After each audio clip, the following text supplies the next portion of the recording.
First, giving honor to God, who's the head of my life. Pastor Ricard, First Lady Ricard, Minister Trim, Minister Angela, Minister DeBose, to the deacons and deaconess. To you, my brothers and sisters in Christ, it's another day's journey, and I'm glad about it. Not going to be long, but there is a word from the Lord.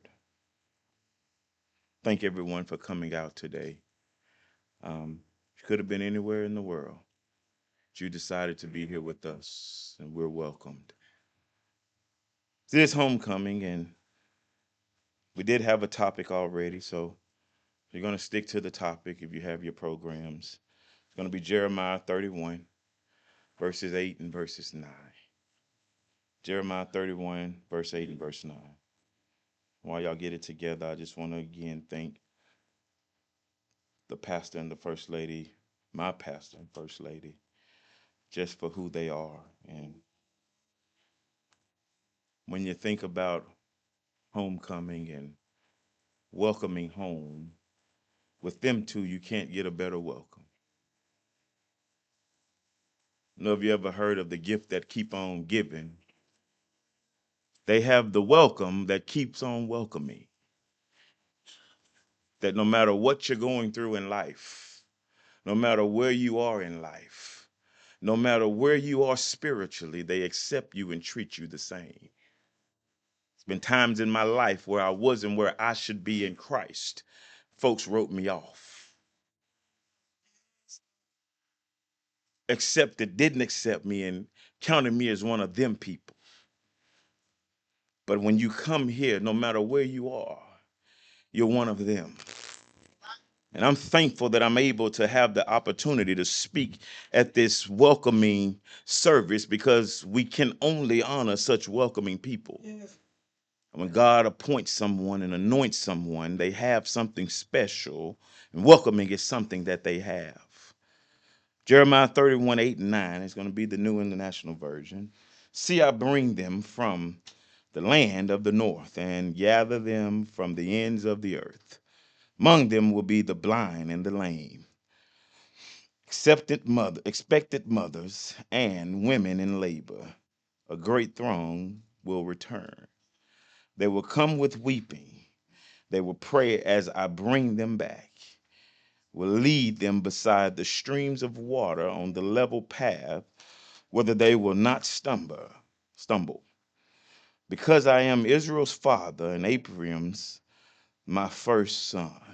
That's enough. Going to talk briefly on the topic, welcome home. Welcome home. You ever been in a place where in life you left home, tried to do things on your own? Maybe it was just me, but my grandma would say when I turned 18, I started smelling myself. Some of y'all know what I'm talking about. You can't tell me nothing. I'm 18 and I'm grown. I can do what I want to do. I told you when I turned 18, I was gone. I'm 18 and I'm gone. Got a little job, get a little money in my pocket. You know, I've decided that I'm going to make a new home. But how many of you know when things turn bad, when life starts lifing, when at 19 you realize why you ain't grown, at 20 you realize what mama and daddy was telling you about, at 21 life starts to set in and now it's on you, and you realize you need a welcoming back home. 43 years old, and sometimes I still tell myself, I wish I was still home with mama. Why do I wish? Well, the landlord wants his rent money. When I got me a nice car, I got to pay a car note. Not only do I got to pay a car note, but I got to keep up the maintenance of the vehicle. Then I got a landlord, but the landlord don't cover lights, gas, and water. Now they knocking on the door. And then I revert back to the 18-year-old and say, well, life wasn't like this when I was at home with mama. And then I realized that I made some bad decisions. But now I think about life at 43 and my spiritual side. There's been times in my spiritual life where things weren't where they should be. Peer pressure, folks asking me to do things I normally don't do. I start to see things that I normally mama and daddy kept me away from. I'm starting to experience things in life and maturing and seeing things that mom and daddy made sure I was okay about. I start to witness other people doing things that we didn't do in our house. And now I'm starting to see stuff and exposed to stuff that I'm really not exposed to. Then I realized mom and daddy did everything they could to keep me from what I'm seeing now. And now I appreciate them keeping me like they did. What I'm saying, young people, is right now they're keeping you from the things that are out there that can hurt you and harm you. You got to learn to understand they're not trying to control you. They're trying to help you. And by them trying to help you, you got to be able to understand what help is. I don't want you to ruin your welcome and get to the point to where you can't go back. I'm glad that things were good, because 2 years ago, had my father left and I wasn't where I should be with him, now I'm questioning and asking myself, how do I get it right? So I'm telling you right now, while you can, while there's breath in your body, keep it the way it should be. Welcome home. When you look at the word welcome, it's a greeting. Means people are greeting you, glad to see you, they're welcoming towards you. Then you look at the word home. Home, some people say, is where the heart is. Home is patience. Home is my safe place. Home is belonging. Home is being accepted. Home is love. So when I look at welcome home, that means I'm greeted with love.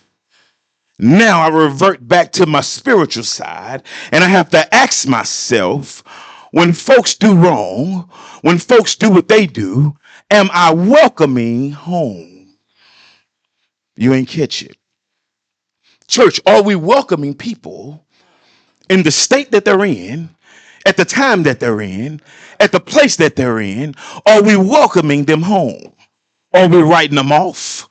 Are we saying don't fool with them? Are we saying they're not welcome here? What are we doing spiritually to say that we welcome you here? I know we're praying for growth and we're praying for things and we're praying for new this and we're praying for new that. But are we doing what we're supposed to do for God to be able to do what we're asking him to do? I love God and I worship him, and I know that if there's mess, he ain't gonna bless it. I know that if we're not on a united front, he's not going to bless it. That's the same thing with the household. If mama and daddy ain't on the same front, how do we expect God to bless the household? The same thing with the church. We can't expect God to bless the church and we're not doing what we're supposed to do. What I'm saying is, when somebody make a mistake, we got to treat it as a mistake. We can't go and kick them out when really we should be taking them in. Well, what I'm saying is, when they really need us, are we there for them? When they make a mistake, are we kicking them out, or are we accepting them for their mistake? I'm a living witness that as long as you're living on this earth, mistakes are going to happen. I'm also a living witness that when I've made some mistakes, some people treated me one way and other people treated me different. My question for you today is, how is the church treating the person? Welcome home. We ask God, God bless us, bless this house, bless what we're doing. But the moment somebody does something, we get rid of them. Ain't that something? The one place you should be able to go and be welcomed, the one place you got to watch your back. You ain't catch that. The one place that should be loving and caring, the one place that's supposed to be forgiving. That's a word we use to our defense. We forgive you when it benefits us, but we don't forgive you when it benefits you. What I'm saying is, God forgave me for everything that I've done wrong. Why can't I have the same spirit with other people? I feel like households would be in a better place if we had a forgiving spirit. churches would be in a better place if we had what's called a forgiving spirit. Church hurt is sometimes different than or worse than other hurt. It's hurt because you feel like you're in a comfortable place, but then you realize it's not really what they say it is. I'm saying to you today, let's make sure that we are welcoming to everybody no matter what, because we don't know if that's the last time we may see them. Folks come in here every day as visitors. Maybe the last time that they are around somebody before something happens. What are they looking at? What do they see? What are they around? When you look at Jeremiah 31, you look at the children of Israel, they had been pushed into exile. What is exile? Exile is the land of nowhere. Everything they had been taken from them. They lost everything they had. And the only thing they had was each other, but it wasn't where it should have been. So I look at this verse and I ask myself, well, what's the first thing I see when I read this story? Well, the first thing I see God does is God gathers the scattered. You ain't catch it. God gathers those that have been scattered. Why they've been scattered doesn't matter.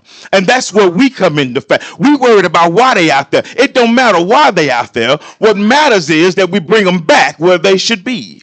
I don't care what you did. All I care is that you get it right. And in order to get it right, I got to bring you back in for you to get it right. And if we're going to be a church that stands on welcoming, we got to welcome them no matter what. Let me tell you something. Contrary to popular belief, the first drink that they took wasn't the first drink. You ain't catch it.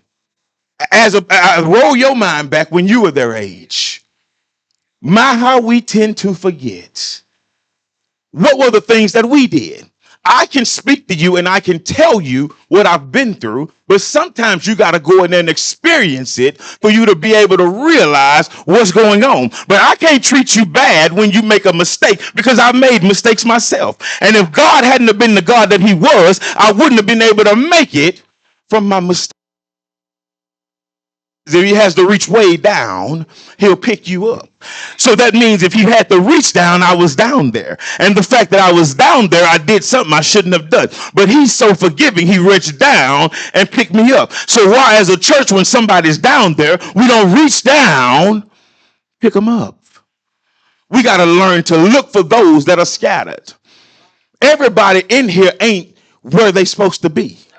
It's up to us to get them there. But the moment we start not doing what we're supposed to do, the moment we start living like we live, the first thing they think is, I might as well stay in the streets. The streets were a little bit better. It was organized. We had it together. Even though it was bad fun, it was fun, and everybody was on the same page. When they come here, they should get the same thing. Loving, caring, taking them in, accepting them, taking time for them. Last week, I experienced something, and it touched my heart. Touched my heart because we were all in a room. We were all gathered. We were all waiting to do something that was fun, and it was postponed. It was postponed because the pastor and the first lady were doing God's business. And sometimes when they're doing God's business, our business has to wait. And instead of us sugarcoating it, they came in, they said, we were saving a life. And if saving a life is going to cost you your $50, then you need to leave. Well, what I'm saying is they took the responsibility to stand up for what's right, no matter who didn't like it. I walked out of there a different person because I have to realize when it comes to God. And if that means 50 people are waiting on me, let them wait. Because the 50 are in a good place. That one needs me. And because that one needs me, I got to take care of the one, and the 50 going to be okay. Well, if the 50 ain't okay, that's on them. But I did what God had me to do. And standing 10 toes down, she said, I don't care. I'm trying to help a life. And if I'm helping the life, if you can't wait, that's on you. I walked out of there understanding sometimes I got to put other people first. Stop worrying about what's going on. Stop worrying about the masses. Stop worrying about the crowd. Because I realize if the crowd is on the same foot I'm on, they'll understand it. But if they get mad, I'll welcome them when they come back. if they choose to leave. What I'm saying is God is looking for people who are gathering those that are scattered all over the world. We're talking about back to the streets. We're talking about going to the streets. But once we go to the streets and get them, are we going to keep them? Are we welcoming them? Or are we looking over them? Are we accepting them? Or are we understanding where they are spiritually now and feeding that? I got to feed you where you are. I can't feed you where I want you to be. It's not on you. It's not your call. So God was gathering those that were scattered. When he went through the land, he went through the land getting everybody. He didn't care. He didn't care what neighborhood they grew up in. He didn't care what they did for a living. He didn't care who their mama and their daddy was. He gathered them all because they all needed to be saved. So God gathers what's scattered. There's no distance of how far you can go when God is gathering you. That means you don't have to stop. I can praise God in Texas just like I can praise God here. You ain't catch that. I have had better church in the bathroom, sanctuaries. And that happened because God hit me where I was. He didn't tell me to wait till Sunday. He told me every day will be Sunday. And it's been rough on some Monday mornings and he saw me through. Tuesdays have told me down and he picked me up. Wednesdays have not been so wonderful and he still did what he was supposed to do. What I'm telling you is you got to pick them up and bring them where you are. Time for the church to stop writing people off. A lot of people are out there because we pushed them out there. We got to pull them back in. He didn't say get the good ones. He didn't say just look for the ones that's walking around with a Bible in their hand. Get the ones with the beer can. Get the ones with the brown bag. You can't pick and choose who you bring to Christ. Your job is just to deliver the message. If you want to look out there from this point and see nothing but good people, you're in the wrong place. Because there's things that I do that ain't right.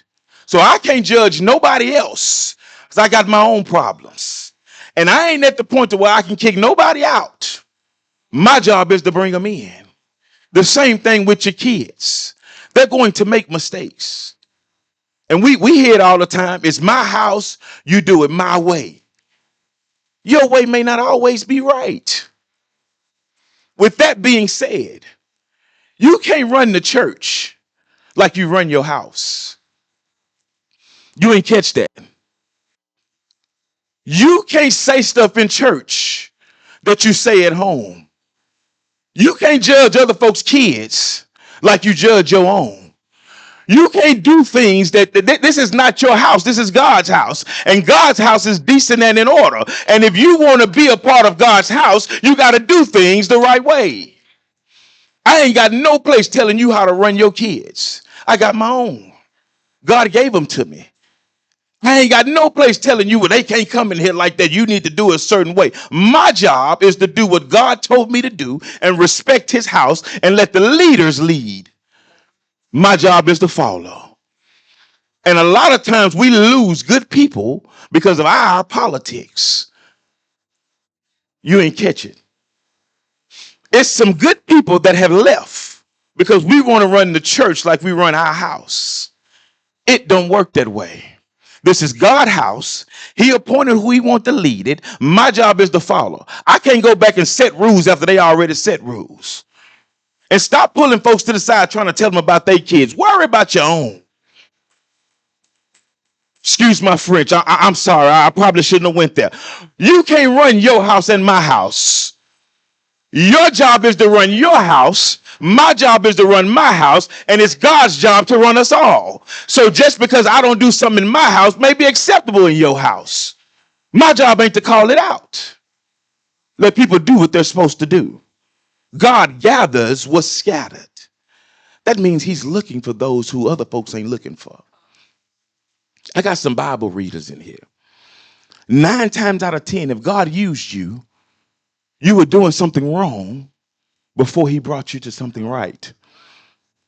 We can go down the line, but I'll be here all day. But look at any of them in the Bible who God used. He used those who other folks thought wasn't going to be nothing.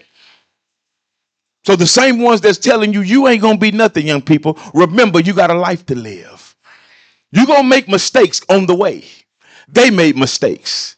And a lot of times they paint the picture to y'all like they was just holier than thou, never did nothing wrong, never crossed the path. But if you could rewind time, I'm going to be honest with you. I'm glad Facebook and Instagram, none of that was around when I was a kid.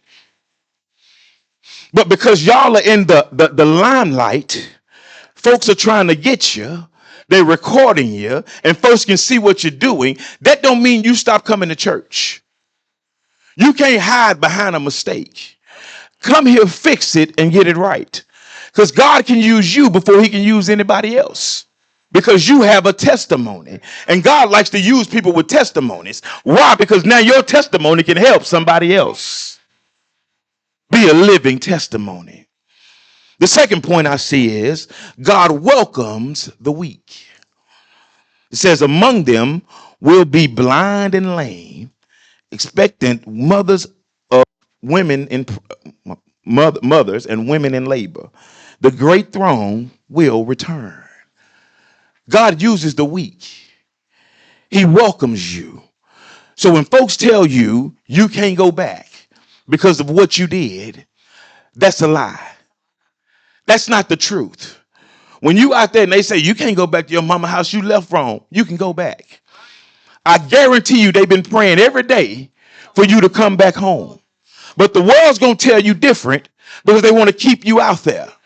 But in your weakest moment is when God can use you. Because at this point, you're submissive and you're going to do what it is he wants you to do. So when you're weak, don't stay away. That's when you need to come around. And I promise you, he'll build your strength. He'll give you the strength to be able to walk with your head up and not your head down. He'll give you the strength to be able to move mountains. You got to be able to understand he wants you when you're weak. He welcomes you at your weakest moment just so he can build you up. He don't want somebody that know everything. He wants somebody he can teach. He wants somebody he can work with. He wants somebody he can mold into what he wants them to be. But if you know everything, you're going to be going against him and clashing with him. You know everything, he can't tell you nothing. And them same ones that say you can't tell me nothing are the same ones that need him the next moment. Been times in my life where I thought I had everything and I still didn't have it. The song Christian sung today means a whole lot because you can have everything in your eyesight and still be lost. You can be full as a tick and empty at the same time. All because of the way you live your life and how you do things. Just because you got money don't mean you're going to keep it. You ain't catch it. You got it today, but it could be gone tomorrow. But I serve a God that even when they take it away, he'll give it back. Because there's folks out there that don't want to see you do good, and they're finding ways to get you. I was just sharing in the back with Pastor when the church started. That every time you turn around, somebody was coming saying they had to do something. Every time you turn around, somebody was saying, you need a driveway. You need a fence. You need flowers. And there's no money there. But God has a way of turning your midnights into day. God has a way of fixing things. And let me tell you this, and I don't want to be too long or personal, but stop giving folks unearned credit. Stop giving folks unearned credit. Share something with you, and it dawned on me, I'm giving them credit that they shouldn't deserve. And sometimes it's folks that you mad at, that you're not talking to, that you're giving credit that's not deserved. What does that mean? Let me make it plain. For the last 2.5 months, I was upset with some people. I was upset with them because I felt like they lied to me. They lied to me because they made promises to me that they didn't come through with. Right? So I'm mad at them because the promises didn't go through. But I had a good friend of mine who is like a sister to me. She reached out to me. She said, you just been angry. You just ain't been yourself for the last 2 months and I'm sick of it. Stay away from folks that won't be real with you. If somebody's going to be in your circle, make sure they can chastise you when you're wrong. If you're going to have friends, young people, have friends that's going to hold you accountable when you're wrong. If you're going to have folks in your circle that you call bro and sis, make sure they hold you accountable when you're wrong. And she told me, she said, you just been mad and angry for nothing. I said, well, I'm mad because they lied to me. She said, they didn't lie to you. I said, well, they told me this and they told me that. She said, that door closed and that looks like a lie because God had another door open for you. So now you giving them credit for lying to you, but God didn't want you to go that way in the first place. You mad because you didn't get the job you thought you should have, and he wanted you to go home the whole time. Now folks praying for you to come home, and you mad at the devil for not letting you go home. That's your fault. Self-accountability is when God opens a door for you, walk through that door.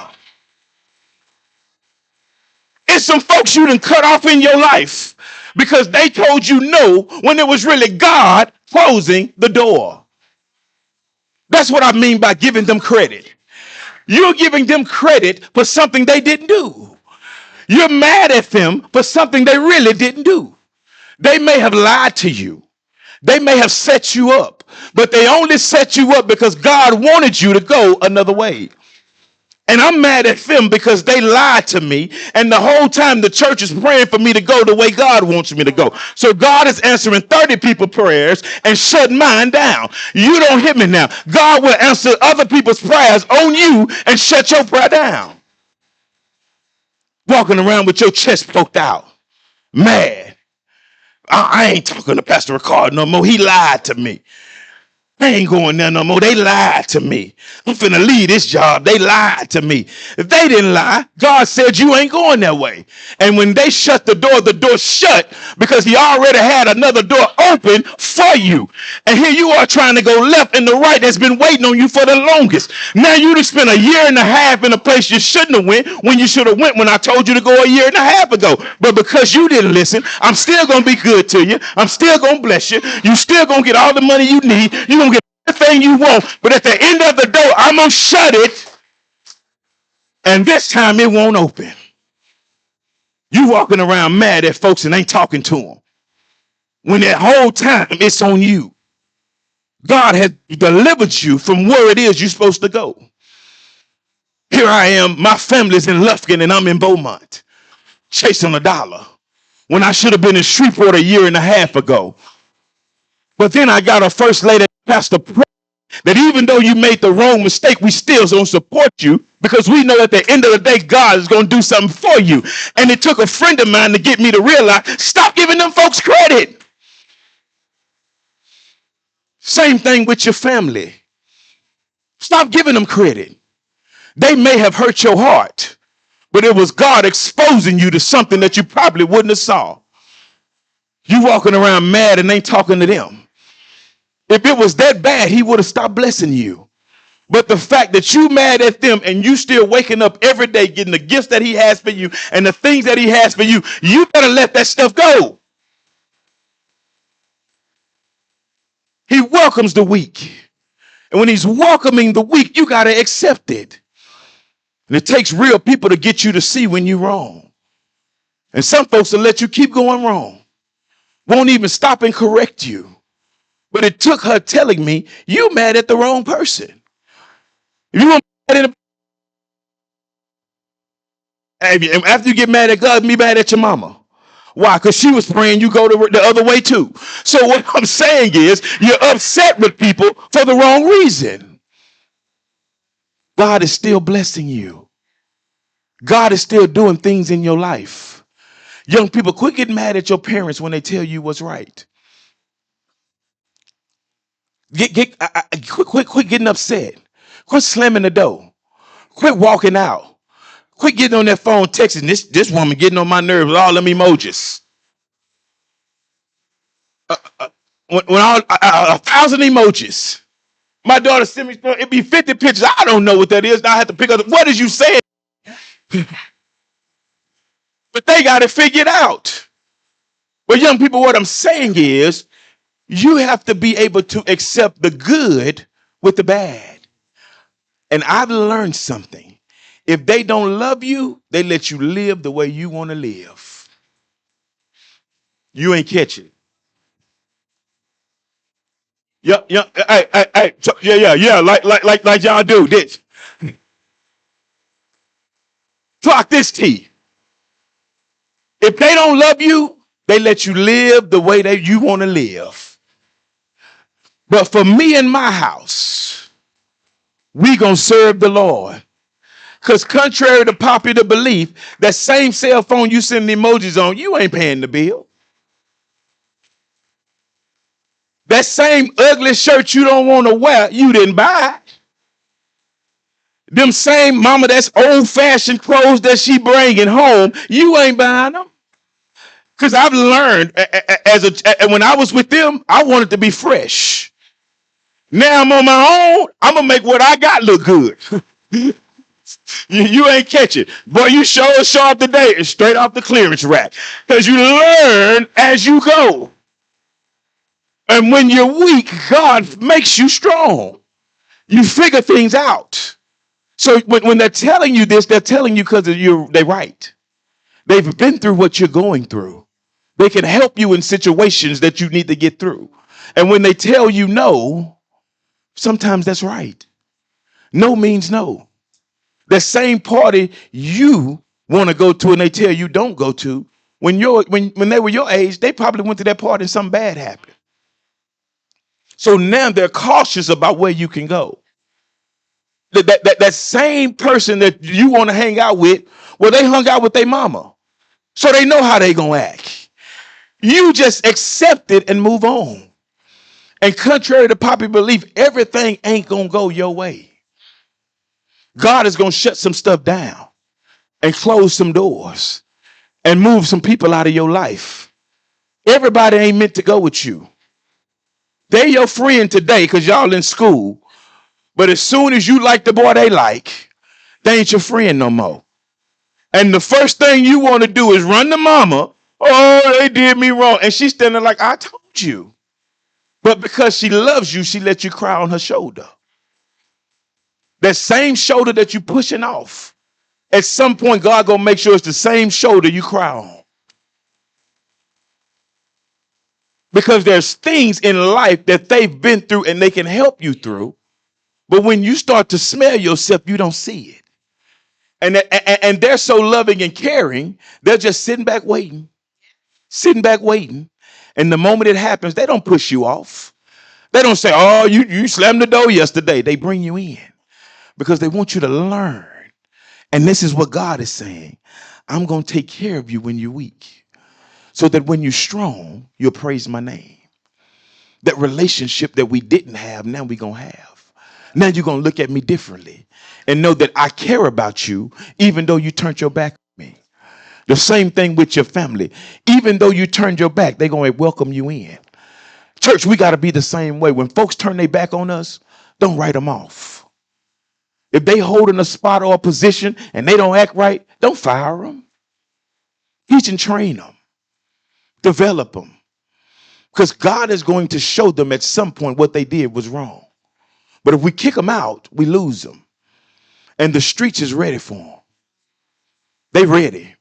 They got everything they need out there. Everything. When they get broke, they got money. When they get bad, they introduce them to drugs. When they get stressed out, they give them free alcohol.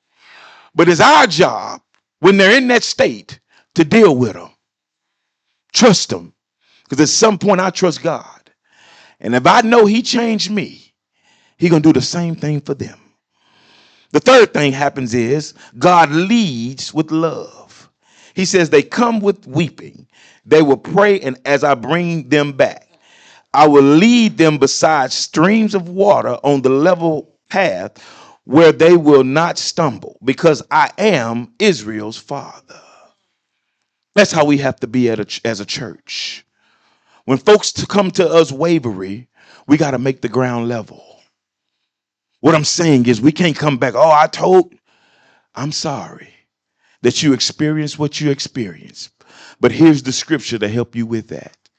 I think mental health is at an all-time high because kids have nobody to cry out to. They cry out to other stuff. They cry out to them phones. And the phones is showing them something we can't even imagine. But because we don't leave the door open, they have no other avenue. It's sad folks are taking their lives and the church ain't accepting them in. It's sad that folks are killing themselves because they can't come to us and get freedom. Because we judging them. Because we pointing the finger at them. Because we talking bad to them. I want my child to be open with me so that I can find out what's going on and ask God to give me an answer for this question. But when they keep it a secret, I don't find out until it's too late. Be open. If you're doing something, tell them so they'll know how to fix it. But when they tell you, you can't judge.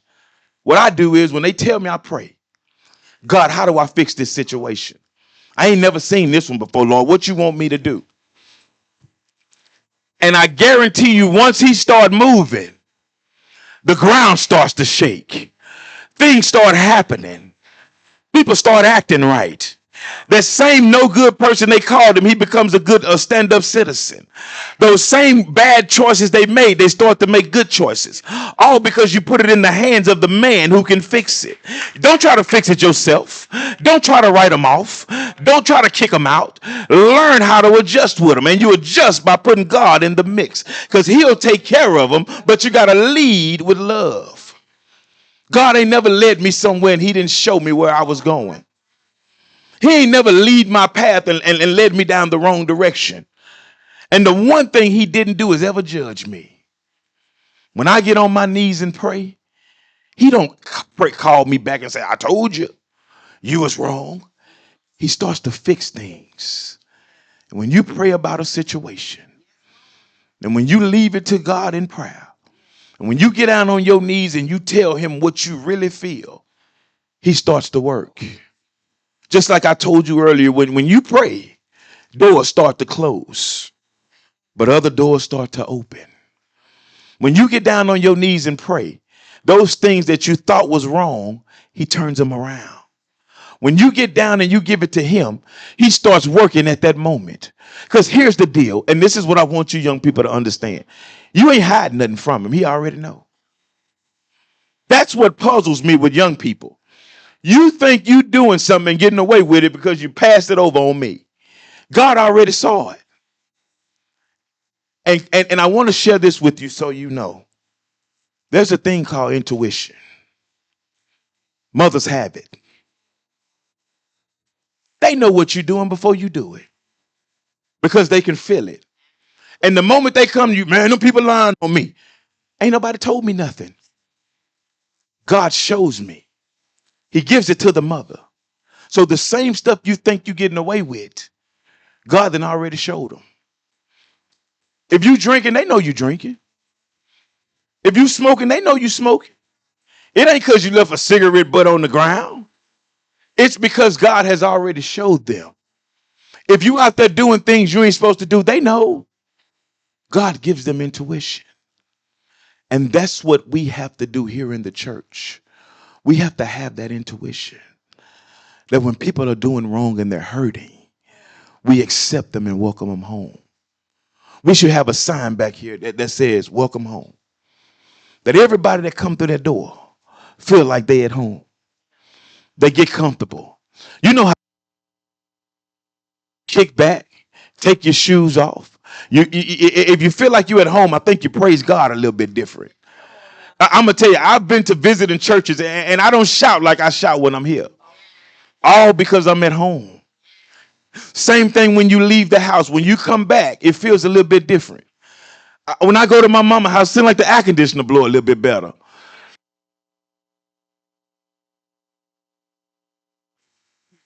That same old bologna sandwich that I said I don't want to eat when she cook it, oh, it tastes so good because it's free.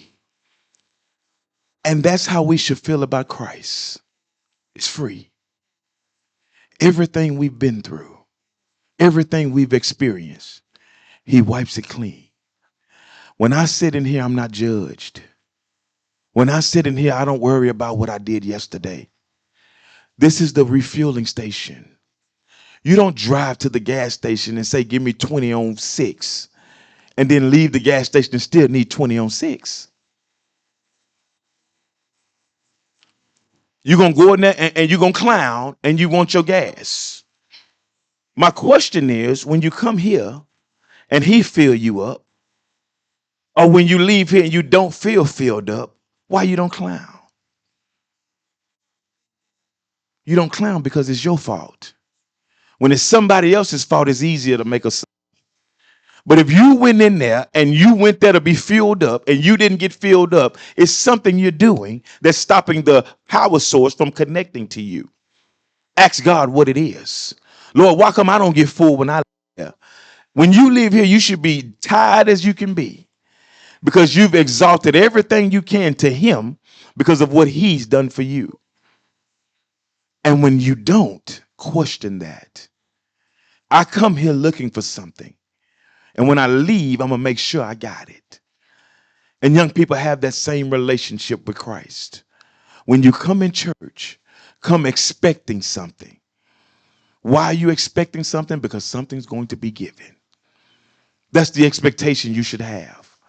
And when you walk out of there and you ain't get nothing, you might want to go somewhere else. Because God has a way of blessing you, even when you don't deserve it. And I want to tell you today, this is a place where you can always come and be welcome. God's house is welcoming. His presence is welcoming. And it's free. Don't cost you nothing. Only thing it costs you is you giving back what he gave to you. And that's an even trade. Why is it even? Because he gave it first. Before you were born, he didn't tell you you're going to owe me. He went to the cross and did it for you and for me. And now it's our job to pay him back. We pay him back by living right, and doing the things of God. The doors of the church are open.